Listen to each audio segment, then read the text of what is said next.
लहंगा। ये कहानी है नागपुर की, जहाँ रस्तोगी परिवार रहता था।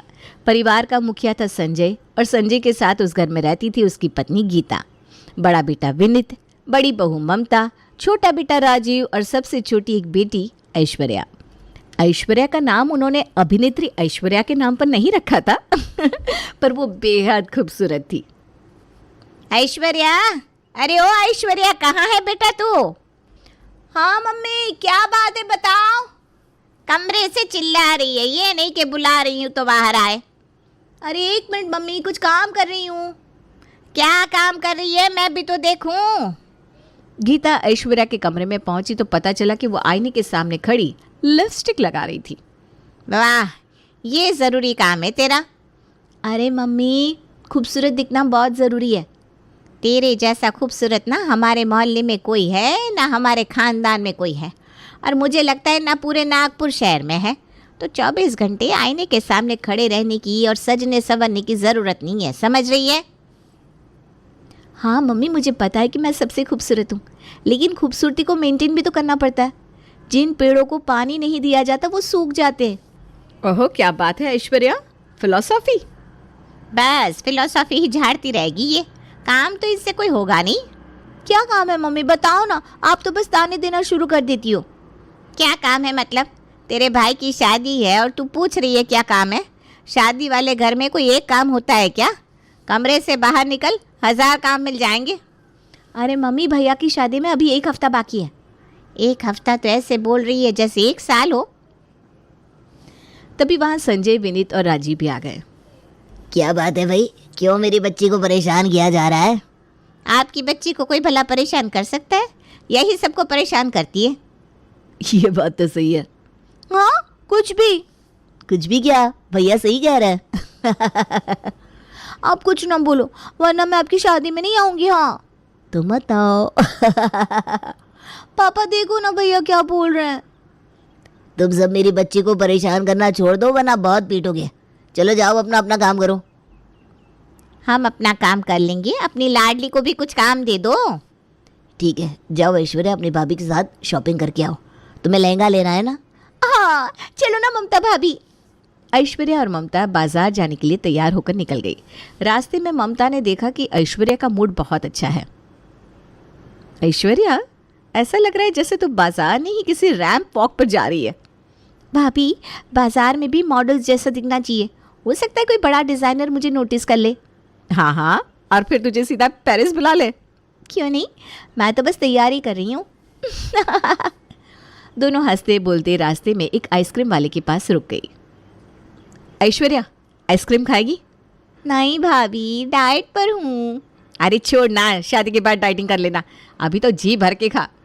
ऐश्वर्या ने झट से 2 चॉकलेट फ्लेवर आइसक्रीम मंगवाई। दोनों आइसक्रीम खाते हुए बाजार की रौनक का आनंद लेती रहीं। भाभी, नागपुर के बाजार में अलग ही मज़ा है। हाँ, पर अब जल्दी चल, लहंगा ढूंढना है ना। कुछ देर में दोनों एक बड़ी और चमचमाती दुकान पर पहुंची। दुकानदार ने जैसे ही ऐश्वर्या को देखा, उसकी खूबसूरती में खो गया। जी, क्या सेवा कर सकता हूँ? सबसे पहले अपनी आंखें सही जगह पर रखो और लहंगा दिखाओ। जी सॉरी मैडम, अभी दिखाता हूँ। दुकानदार ने अलग अलग रंग और डिज़ाइनर के लहंगे निकाले। ममता को एक सुरमई रंग का लहंगा पसंद आया, जिसकी कीमत 7000 रुपये थी। ऐश्वर्या, ये देख, कितना सुंदर लहंगा है। भाभी, ये तो बहुत बेसिक है, मुझे नहीं पसंद। तभी ऐश्वर्या की नज़र दुकान में एक मैनिक्विन पर पड़ी। उस पर बेबी पिंक कलर का बेहद खूबसूरत लहंगा था। भाभी, वो देखो, वो कितना प्यारा है। चल ना, पास जाकर देखते हैं। रुकिए, मैं ला कर दिखाता हूँ। दुकानदार ने मैनिक्विन से लहंगा उतार कर ऐश्वर्या को दिखाया। यही चाहिए, कितना सुंदर है। मैडम, ये बहुत खास डिज़ाइन है, इसकी कीमत 40,000 रुपये है। 40,000? ऐश्वर्या, ये कुछ ज़्यादा ही महंगा है। नहीं भाभी, मुझे यही चाहिए। ममता ने समझाने की बहुत कोशिश की, लेकिन ऐश्वर्या नहीं मानी। पैसे कम थे तो ऐश्वर्या ने अपने पापा संजय को फ़ोन किया। क्या हुआ बेटा? पापा, मुझे एक लहंगा पसंद आया है, लेकिन उसकी कीमत 40,000 रुपये है। 40,000? ऐश्वर्या, ये तो बहुत महंगा है। पापा, ये तो बजट से बाहर है, मना कर दीजिए। संजय और विनीत ने सख्ती से मना कर दिया। ऐश्वर्या ने खूब मिन्नतें की, लेकिन कोई फ़ायदा नहीं हुआ। ठीक है, मैं कोई लहंगा ही नहीं लूँगी। वो खाली हाथ घर लौट आई और मन ही मन ठान लिया कि वो सिर्फ वही लहंगा पहन लेगी, वरना कोई और नहीं। ऐश्वर्या घर पहुंची और सीधे अपने पापा संजय के पास गई। उनके पास बैठते हुए उसने बड़े प्यार से पूछा, पापा आप मुझे शादी के लहंगे के लिए मैक्सिमम कितने पैसे दे सकते हैं? बेटा मैंने पहले ही कहा है 10,000 से ज़्यादा नहीं। पापा कम से कम 20 तो दे दीजिए, मैं बाकी का खुद अरेंज कर लूँगी। देख ऐश्वर्या, 10,000 का लेना है तो ले, वरना पुरानी साड़ी पहन लेना। तेरे नखरे बढ़ते ही जा रहे हैं। पापा पुरानी साड़ी? मेरे जैसी बेटी के साथ ऐसा अन्याय। मैं नागपुर की सबसे खूबसूरत लड़की हूँ और आप चाहते हैं कि मैं पुरानी साड़ी पहनूं? तेरी नाटकबाजी मेरे ऊपर नहीं चलने वाली। बस अब कोई बहस नहीं, कल जाकर कोई लहंगा ले आना चुपचाप। लहंगा आएगा तो वही आएगा, वरना कुछ नहीं आएगा और मैं वो ला कर रहूँगी। ऐश्वर्या चुप हो गई थी, लेकिन वो हार मानने वालों में से नहीं थी। उसे पता था कि उसके पापा को कैसे मनाना है। अगले दिन सुबह सुबह 6 बजे जब पूरे घर में सन्नाटा था, ऐश्वर्या उठी और सीधे रसोई में चली गई। उसने संजय की पसंद के आलू पराठे और अदरक वाली चाय बनानी शुरू की। ऐश्वर्या तू सुबह सुबह उठकर किचन में, सब ठीक तो है? हाँ मम्मी, पापा के लिए नाश्ता बना रही हूँ। तेरी इस अचानक सेवा भावना के पीछे जरूर कोई चाल है। जाइए मम्मी, आप एक बेटी का अपने पिता के लिए प्यार नहीं समझ सकती। चल नौटंकी बाज। जब संजय ने नाश्ता देखा तो हैरान रह गया। ये क्या, मेरी ऐश्वर्या सुबह 6 बजे उठ गई? मुझे तो लग रहा है कि सूरज पश्चिम से निकला है। पापा आपके लिए इतना तो कर ही सकती हूँ ना मैं। संजय खुश होकर मुस्कुराया और कहा, मुझे पता है ये तू किस लिए कर रही है, पर तू अपने काम में कामयाब हो गई। मोगेम्बो, खुश हुआ। ये ले 20,000 रुपये, पर अब हर दिन ऐसे ही सुबह उठकर नाश्ता बनाना पड़ेगा। जी पापा, श्योर, व्हाई नॉट। अब ऐश्वर्या के पास 20,000 रुपये थे, लेकिन उसे 20 और चाहिए थे। उसने अपनी गुल्लक खोली और उसमें से 5,000 निकाल लिए। अब उसके पास कुल 25,000 रुपये हो गए थे। अब वो अपनी ममता भाभी के पास गई और बोली, हाय भाभी, क्या कर रही हो?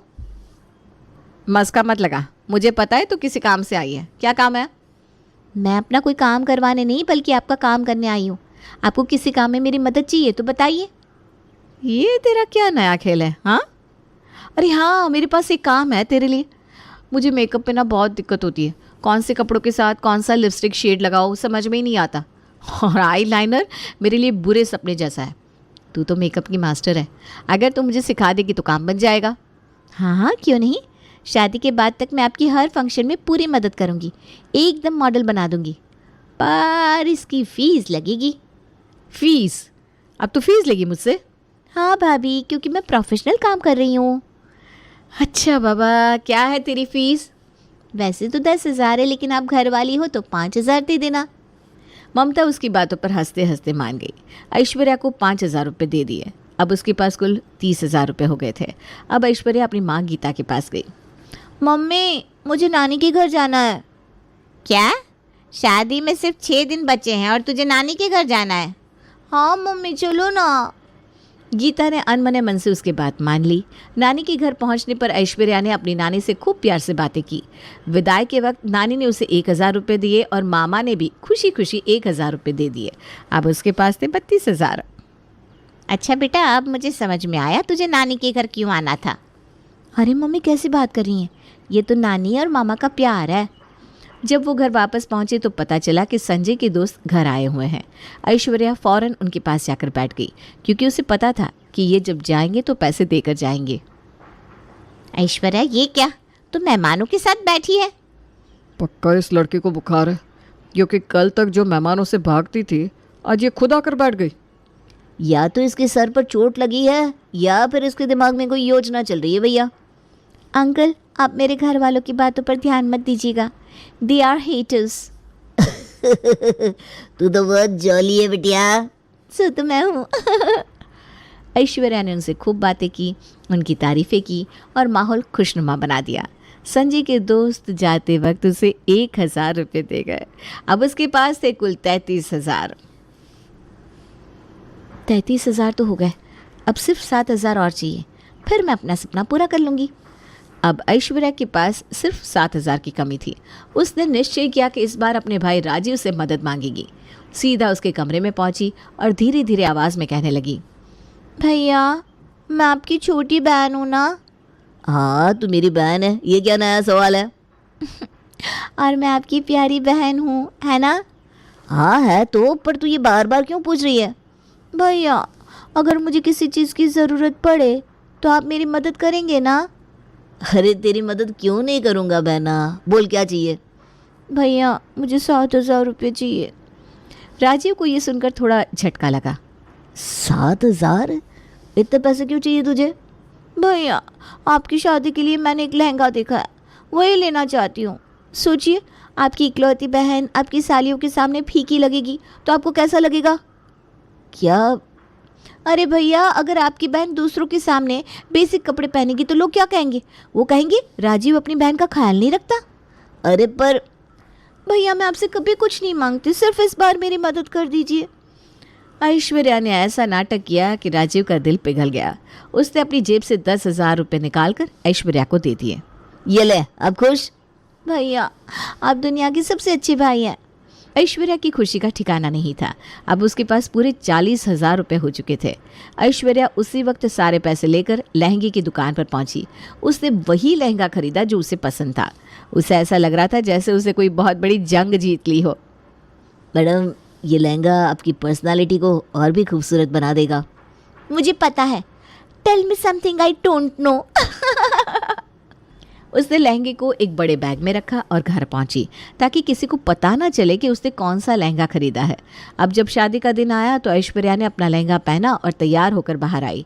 वो सचमुच किसी परी से कम नहीं लग रही थी। सभी लोग उसे देखकर दंग रह गए। मेरी बेटी तो राजकुमारी लग रही है।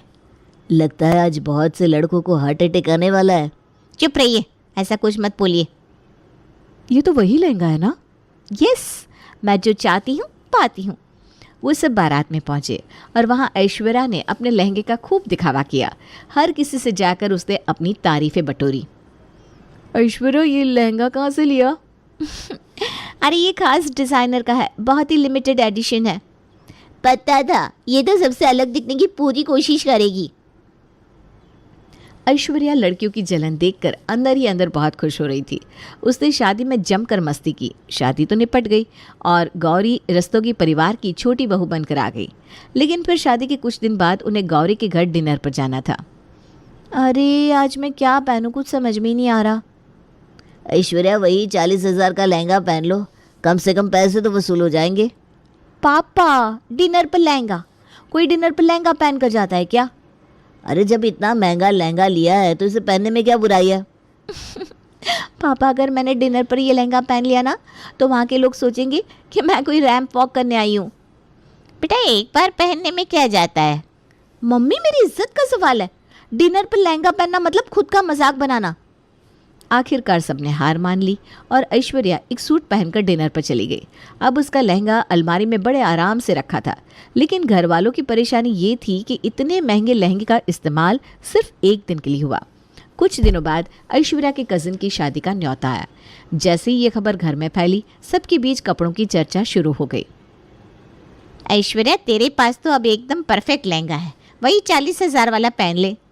मम्मी क्या बात कर रही हो? वो लहंगा एक बार पहन चुकी हूँ ना मैं। तो एक बार पहन लिया तो क्या अब उसे जला दे? 40,000 का है भाई। मम्मी 40,000 का हो या 40 लाख का, सबने देख लिया है उसे। बार बार वही कपड़े पहनना मतलब खुद की बेइज्जती करवाना।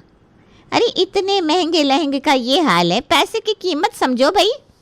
मम्मी चिल ना, मैं साड़ी पहन लूँगी। अब कुछ दिनों बाद पड़ोस में एक और शादी थी। गीता को लगा इस बार ऐश्वर्या मान जाएगी। ऐश्वर्या अब इस शादी में तो वही लहंगा पहनना। हाँ मम्मी आप भी ना, कजिन की शादी में नहीं पहना, अब मौली की शादी में पहन लूँ। तो क्या करेंगे उस लहंगे का? अलमारी में सड़ाएंगे? अरे मम्मी वो मेरी शादी स्पेशल लुक का हिस्सा था, अब उसका काम खत्म। अब पूरे घर में यही चर्चा थी कि इतने महंगे लहंगे का क्या होगा। ऐश्वर्या ने तो उसे पहनने से तौबा कर ली थी। धीरे धीरे घर वाले उस लहंगे का अलग अलग तरीके से इस्तेमाल करने लगे। सबसे पहले छोटी बहू गौरी ने पहल की। मम्मी जी वो दीवार की सजावट के लिए कुछ चाहिए था। क्या चाहिए? ऐश्वर्या के लहंगे की चुन्नी। गीता ने बिना कुछ कहे लहंगे की चुन्नी निकाल कर गौरी को दे दी। गौरी ने उससे घर की दीवार पर सजावट कर दी। बात यहीं खत्म नहीं हुई, बड़ी बहू ममता ने तो और भी अनोखा काम कर दिखाया।